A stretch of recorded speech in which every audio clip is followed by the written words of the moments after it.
Hi guys, good morning. ஏன் சொன்னே voice கொடுக்க வந்துட்டேன், ஏன்னா நம்மளுக்கு தான் வேலை வெட்டி இல்லைல்ல அப்படி சொல்லிட்டு இன்றைக்கி சூப்பரான ஒரு தந்தூரி தான் செய்ய ஆரம்பிச்சிட்டேன்.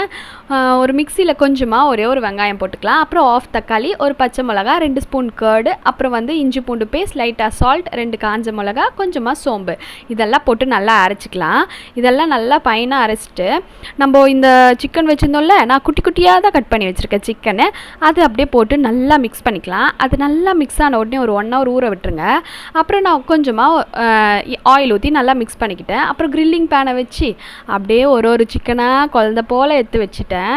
அது பாவம்ல வலிக்கொள்ள அப்படி சொல்லிட்டு அது மேலே லைட்டாக அப்படியே ஆயில் ஸ்ப்ரெட் பண்ணி அதை அப்படியே நல்லா நீங்கள் ஃப்ரை பண்ணிகிட்டே இருங்க. ஒரு 15 minutes ஃப்ரை ஆகட்டும். அது நல்லா ஃப்ரை ஆன உடனே எடுத்து வச்சு சாப்பிடுங்க. சூப்பரான ஒரு க்ரில் செம்மையாக ரெடி ஆகிடுச்சு. செம்ம டேஸ்ட்டாக இருக்குங்க. சொல்லும் போதே நல்லாயிருக்கு, வீடியோ பார்க்கும் போது நல்லாயிருக்கு. மறக்காமல் நீங்களும் ட்ரை பண்ணி பாருங்கள். Tata, bye bye.